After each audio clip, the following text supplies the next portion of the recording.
Lagi cari laptop ngebut buat kerja, kuliah, atau editing ringan, tapi bingung pilih yang mana? Asus VivoBook yang satu ini kelihatan menarik banget, tapi ada hal yang perlu kamu tahu dulu sebelum beli laptop ini.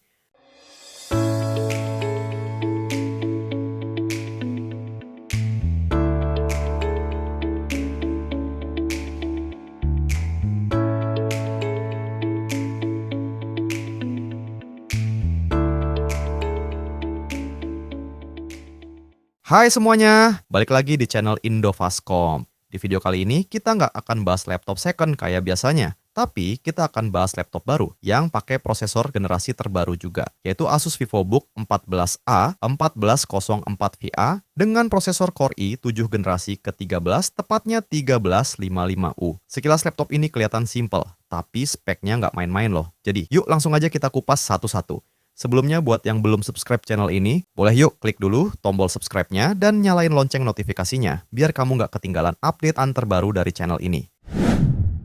Oke, kita mulai dari performanya. Laptop ini ditenagai prosesor Intel Core i7 generasi ke-13, tepatnya 1355U dengan 10 core, 12 thread. Ini emang bukan CPU buat gaming, tapi buat kerja kantoran atau multitasking berat sampai editing ringan di Adobe Premiere atau Photoshop masih bisa banget. RAM-nya udah 16GB DDR4, jadi buat multitasking udah pasti aman banget. Buat buka belasan tab Chrome sambil ngedit dokumen, dijamin halus dan stabil. Storage-nya juga lega banget, yaitu udah SSD NVMe PCIe 1TB, jadi selain cepat, kapasitasnya juga lebih dari cukup buat nyimpen file kerjaan, foto, ataupun project editing.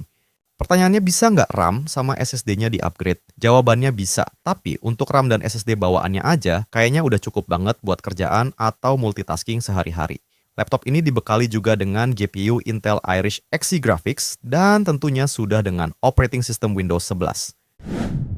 Lalu kita masuk ke layarnya. Laptop ini berbekal layar 14 inci dengan resolusi Full HD 1920x1080 pixel. Panel yang dipakai adalah IPS level, tapi sudut pandang yang dikasih udah bagus, warnanya juga lumayan tajam untuk kelas mainstream. Layarnya juga udah pakai fitur anti-glare, jadi pantulan cahaya bisa ditekan dan akan lebih nyaman buat mata. Yang menarik, meskipun ini bukan panel high-end, Asus kasih fitur HDR peak brightness sampai 250 nits. Yang artinya laptop ini udah cukup terang untuk pemakaian indoor. Nah, tapi laptop ini punya color gamut di angka 45% NTSC atau setara dengan 60% sRGB aja, yang bikin laptop ini kurang cocok buat yang kerjanya di bidang desain grafis atau editing profesional atau segala pekerjaan yang butuh akurasi warna tinggi. Tapi buat content creation level menengah, streaming, ataupun kerjaan basic lainnya, ini udah nyaman banget.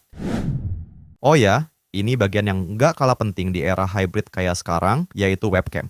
Nah, laptop ini dibekali kamera HD sebesar 720p, bukan yang paling tajam, tapi cukup jelas buat kebutuhan video call sehari-hari. Dan yang nggak kalah penting adalah privacy shutter, yang bisa digeser tutupnya semisal lagi nggak dipakai webcamnya, cocok buat yang concern sama privacy. Buat mikrofon, Asus pakai AI noise cancelling mic, jadi suara-suara sekitar kayak kipas angin atau suara ketikan bisa dikurangi. Ini ngebantu banget pas Zoom call, biar suara kamu tetap fokus dan jelas. Nah, sekarang kita geser ke bagian penting karena jelas setiap hari dipakai, yaitu keyboard. Buat yang kerjanya banyak ngetik, entah itu ngetik tugas, laporan, atau ngetik skrip konten, keyboard jelas bagian yang penting banget. Di Asus VivoBook ini kita dapat full size keyboard dengan keycap yang cukup besar dan jarak antar tombolnya pas. Jadi nggak kerasa sempit atau mepet. Tombolnya punya travel distance sekitar 1,4 mm buat ngetik lama kerasa nyaman dan feel-nya juga responsif.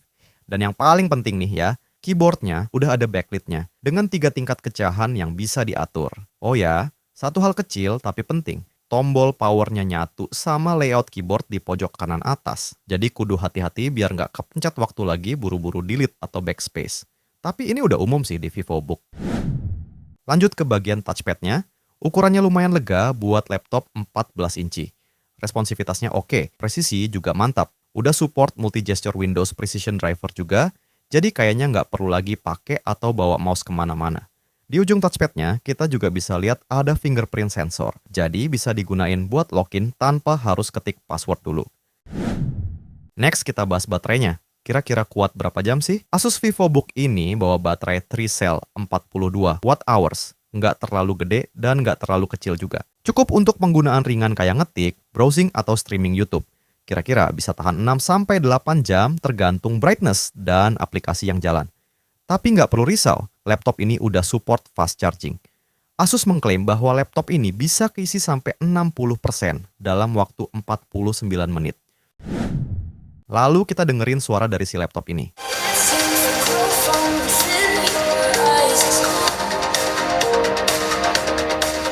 Asus kasih dual speaker stereo yang ditempatkan di bagian bawah bodi, arah ke bawah alias downward firing. Suara yang dihasilin cukup jernih buat kelasnya. Bassnya emang nggak dalam banget, tapi vokal dan suara treble-nya cukup bersih, cocok buat dengerin musik ringan atau nonton YouTube. Karena performa oke aja nggak cukup, laptop juga harus nyaman di bawah dan tahan banting. Laptop ini terbuat dari plastik polikarbonat, tapi didesain biar tetap kerasa solid. Bodinya kelihatan minimalis dengan warna silver dan finishing doff. Meskipun materialnya bukan aluminium kayak seri ZenBook, tapi feel-nya masih cukup kokoh. Dan engselnya juga bisa di-flip sampai 180 derajat. Untuk dimensinya, laptop ini punya panjang sekitar 32,4 cm dengan lebar 21,9 cm dan ketebalan di 1,8 cm. Lalu untuk beratnya juga lumayan compact, yaitu di 1,4 kg aja. Overall meskipun bukan body metal, build quality laptop ini masih solid dan nyaman. Ringan, nggak makan tempat, dan desainnya juga cukup profesional buat dibawa meeting atau kerja di luar. Kita pindah ke bagian yang cukup krusial yaitu port. Kita mulai dari sisi kiri dulu. Di sini kita cuman bakal nemuin satu buah USB Type A aja. Tapi di sisi kanan, kita akan menemukan DC-in buat charger, port HDMI, USB Type A lagi, lalu ada USB Type C yang sayangnya belum support display output atau charging, tapi tetap bisa buat transfer data cepat dan audio combo jack. Bagian portnya emang nggak terlalu lengkap, tapi untuk kebutuhan harian, ini udah cukup banget. Oke, setelah kita bedah bareng-bareng laptop Asus VivoBook ini mulai dari performa sampai ke build quality-nya, kira-kira gimana kesimpulannya dan cocok buat siapa aja sih laptop ini?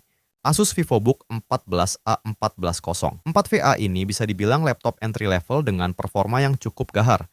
Prosesornya udah Core i7 Gen 13, RAM 16, dan SSD 1TB tuh bikin dia ngebut buat multitasking, kerjaan berat, bahkan edit video ringan sekalipun.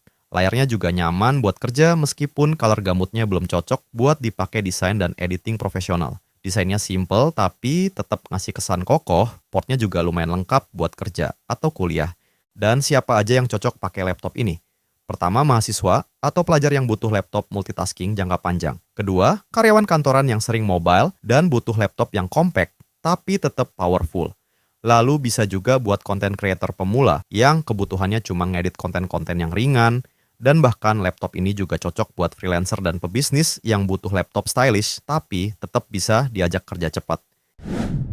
Untuk harga di e-commerce-nya ada di kisaran 10-11 jutaan. Link produknya kalian bisa cek di keranjang sebelah kiri bawah atau kalian bisa cek di description box. Dan buat kalian yang lagi cari laptop second berkualitas dengan harga yang ramah di kantong, kalian bisa ke Indofastcom juga, cek katalog lengkapnya di Instagramnya Indofastcom, linknya juga bisa diakses di description box ya. Kalau kalian ada laptop yang pengen Fasmin review, bisa komen di bawah ya. Kayaknya segini dulu buat review kali ini. Makasih buat yang udah nonton sampai akhir. Sampai ketemu di episode selanjutnya, kita bakal bahas laptop-laptop menarik lainnya. Stay produktif, stay techy.